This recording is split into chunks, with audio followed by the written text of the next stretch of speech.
Hi, we are continuing our discussion for digital logic class, and today we are continuing lecture 9 and discussing encoders. And basically, encoders or encoder perform the opposite function of that of the encoder. So let's review quickly what the encoder does. Um, here is I'm sorry. Let's review quickly what the decoder does.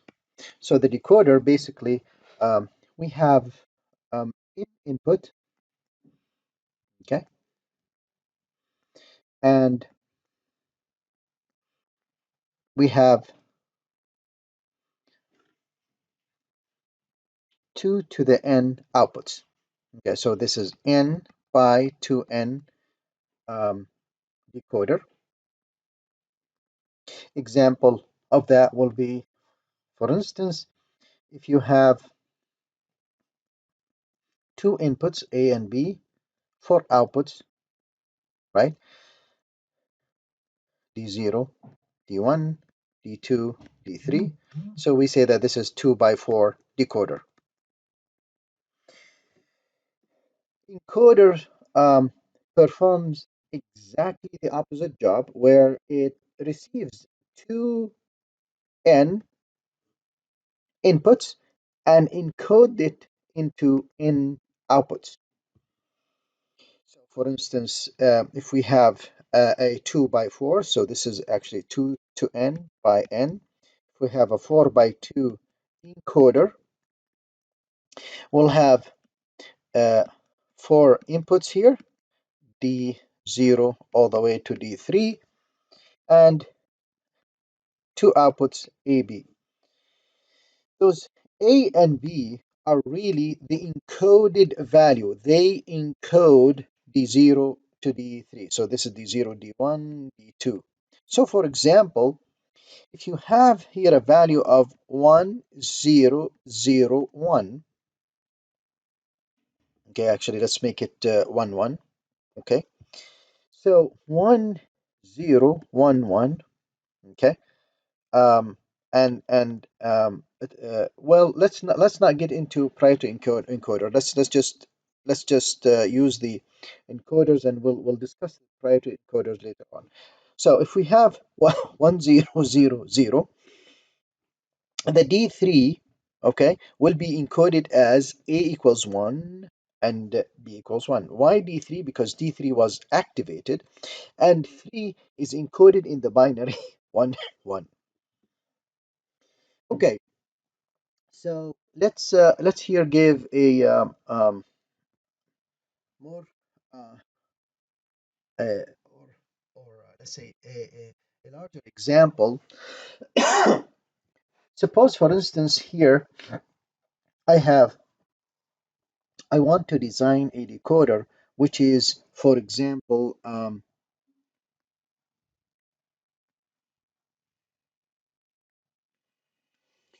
a 8 by 3 encoder, and I have inputs here, D0, D1, D2,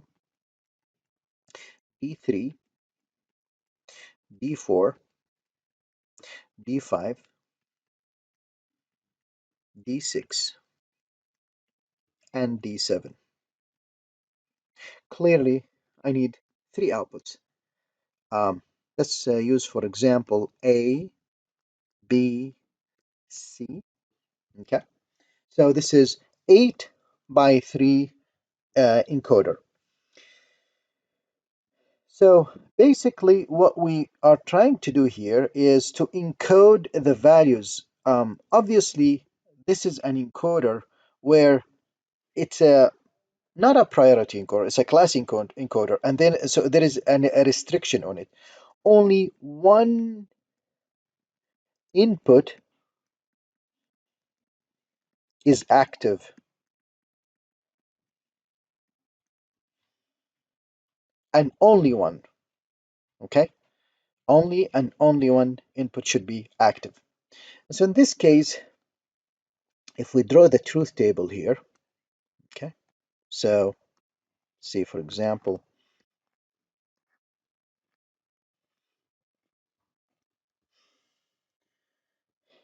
and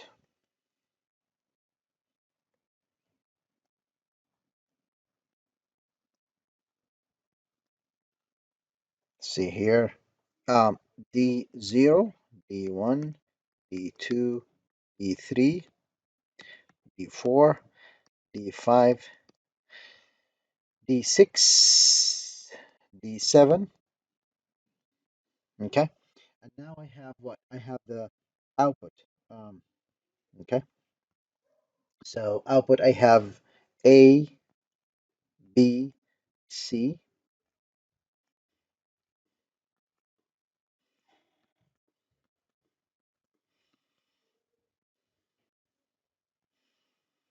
Now, let me give values for the inputs here.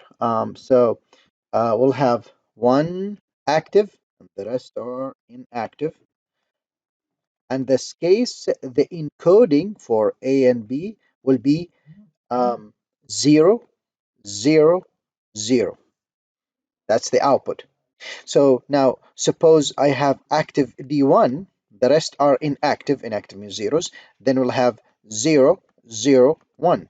Well, suppose I have D2 is active, then the encoding will be 0, 1, 0. Suppose D3 is active, 0, 1, 1. You can see the binary value of the output corresponds to the number on the D associated. Suppose D4 is active, 1, 0, 0. Suppose D5 is active, this will be 1, 0, 1. Now, suppose D6 is active, now this will be 1, 1, 0. And suppose D7 is active, and this will be what? This will be 1, 1, 1. And now we are interested in writing those equations that corresponds to the output. So we would like to write the output equation here. What does A equal? So if I may use a different color here. So now you can see that A is 1 whenever I have D4 or D5 or D6 or D7 is active. So A1 equals D4 or D5 or D6 or D7.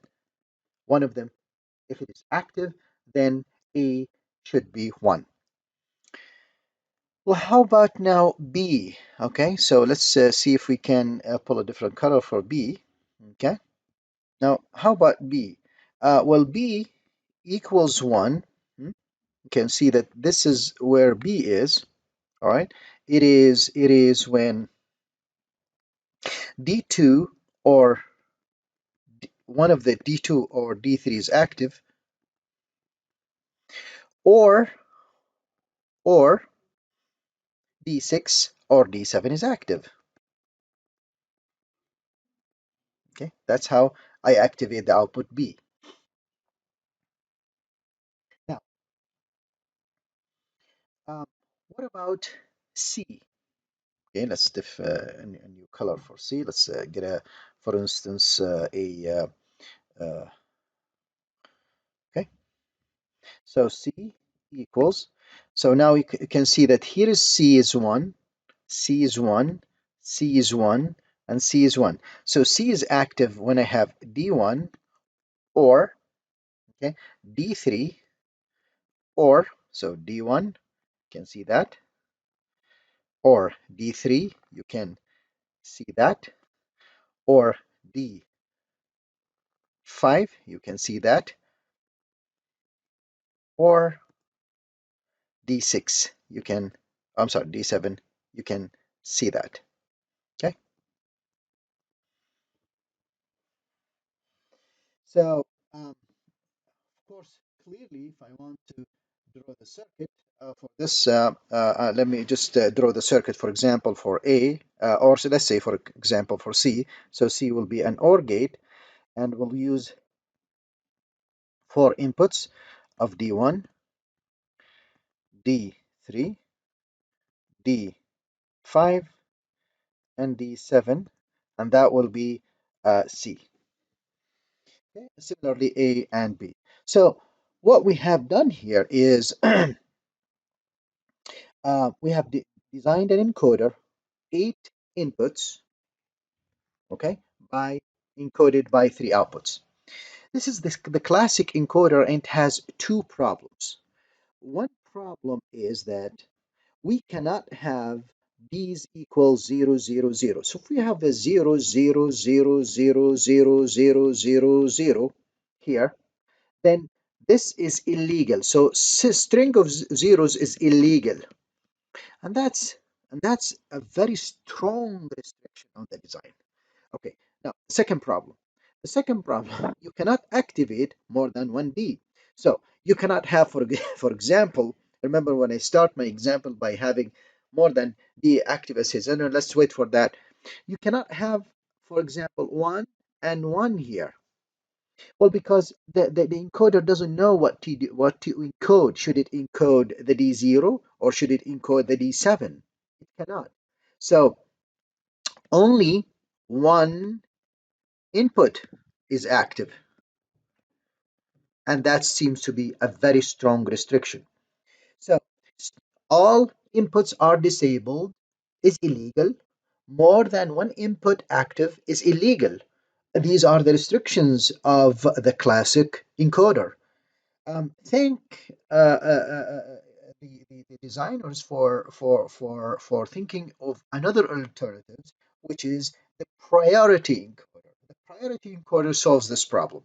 It allows all inputs to be inactive. It allows more than one D to be active. So let's discuss now the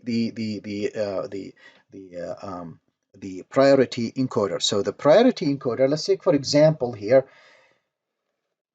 a design of let's see, we'll take a 4 by 2 for simplicity. Let's take a 4 by 2 priority encoder, and we have here D0, D1, D2, and D3, and the outputs are A and B. Okay.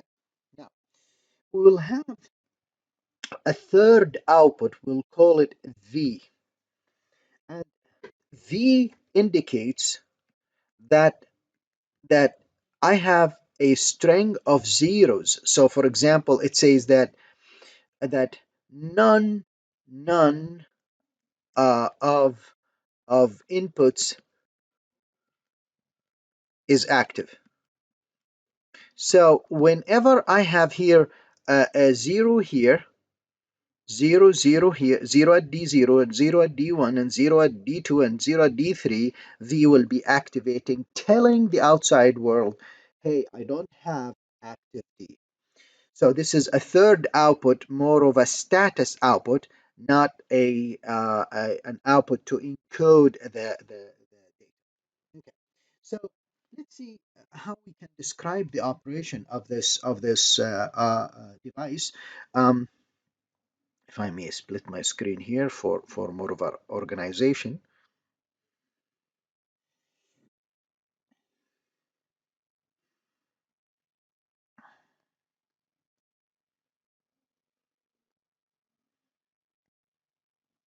Okay, so let's see if we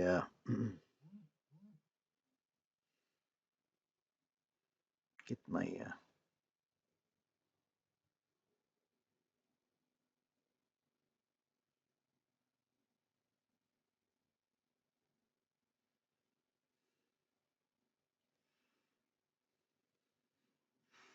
okay. All right, so let's draw the table here. Have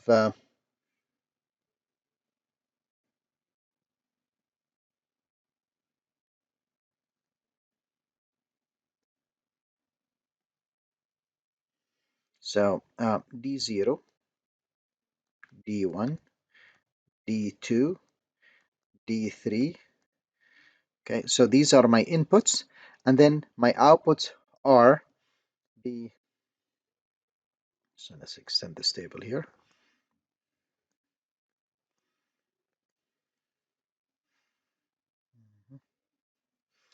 Okay, so and let's see here. My output will be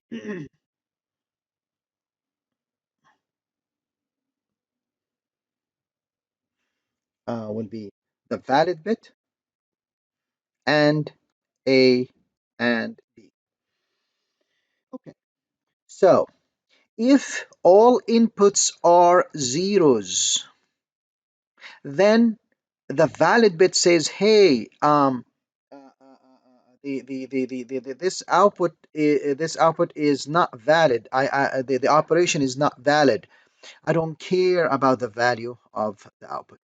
So think of the valid here says that, hey, I don't care here about the x and the b, the a and the b. So the valid bit here indicates if it is zero, then then all these are zeros, and if it is one, at least one input is active. Okay. Now, if Now, so we solved this problem of the strings of zeros. We gave it an output, and we are happy with it, which is the valid. Let's talk about the other. What happened if more than one input is active? One of those D's. Let's say, for example, there is one, one, one, one. Um, which one should we encode? Well, here comes the priority. We give priority for those inputs. We say the highest priority will be, in this case, for D3. If D3 is 1, I don't care about the rest. The encoding will be 1, 1. Now, well, if D3 is 0, and D2 now is 1. I don't care about D1 and D0, so the encoding will be 1, 0. Now, if D3 is 0, D2 is 0, and now D1 is 1, and I don't care about D0, now it is the encoding will be for D1, which is 0, 1. Now, if D3 is 0, and D2 is 0, and D1 is 0, and the 0 is 1, now I can give the encoding of 0, 0. In all these cases, valid equals 1.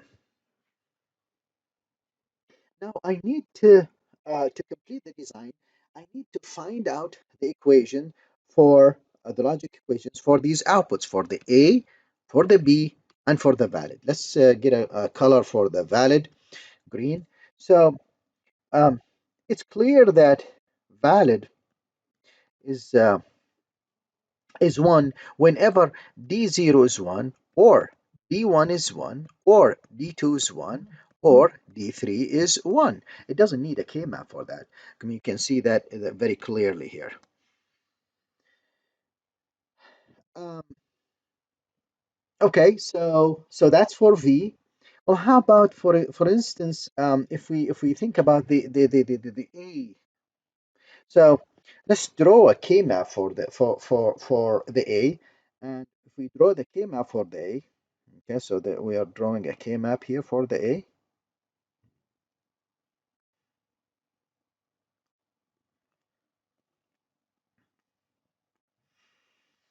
Okay, so this is, let's change the color, for example, here. Okay, so this is here what D0, D1, D2, D3, and this is here 0, 0, 0, 1, 1, 1, 1, 0, 0, 0, 0, 1, 1, 1, 1, 0. Okay, let's see. For A, we can see it is um, clearly there is a don't care condition here. Okay. And we can fill the stable here by ones. You can see, for instance, here A is 1 in these two cases. Okay. Uh, don't care about the value of D, don't care about the value of D0 and D1 and D2, and D3 equals 1. So that's basically these cases. Okay, and then you have don't care about the um, uh, value. You can see the other value is here. So we just finished this one. This is the other value here. Don't care about the value of D0 and D1. And when D2 is 1 and D3 is 0, then the output is 1. So this covers this case right here. And the rest obviously are zeros. Okay, so what we say here is that A equal, clearly I can do minimization for this, and you don't need to really to think harder to find out that A equals D3 plus D2. Okay.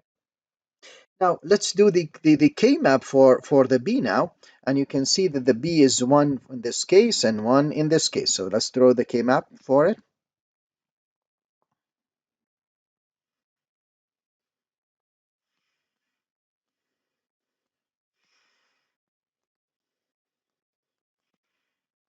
Okay, so this is just drawing the K maps here. So this is D0, D1, and this is D2, D3. Now, watch, this is A whenever we have is 1, when I have 1, 1 at the end, which is this case, the A, and don't care, don't care, don't care, which is this case right here.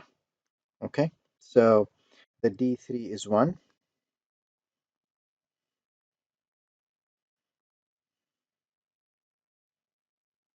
Oops, it's just the D3 is 1.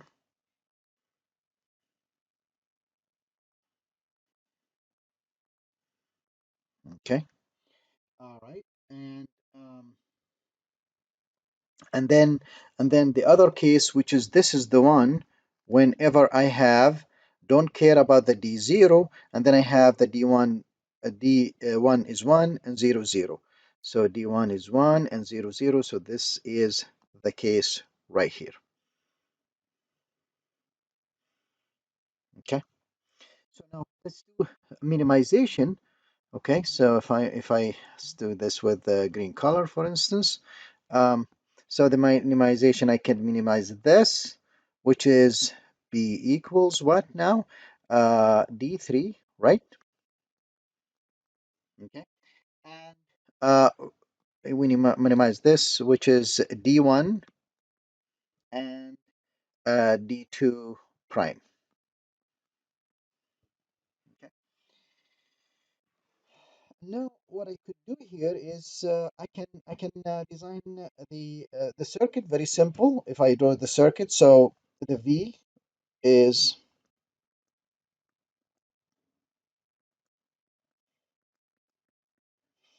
D0, D1, D2, D3, and the A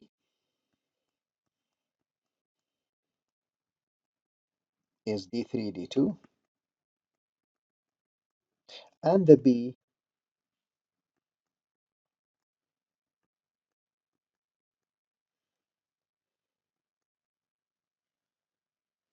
this is D1, D2 prime, and this one here is D3.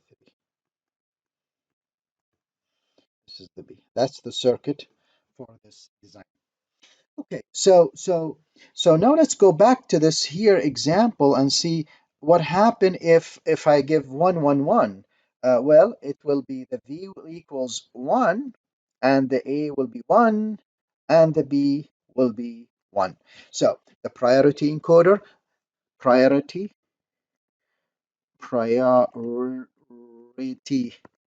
encoder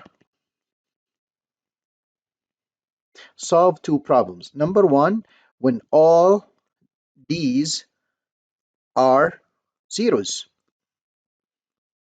and that solve it by setting V to 0. It tells the outside world I do not have a valid input. Two, that if more than one D is active, then there is a priority scheme,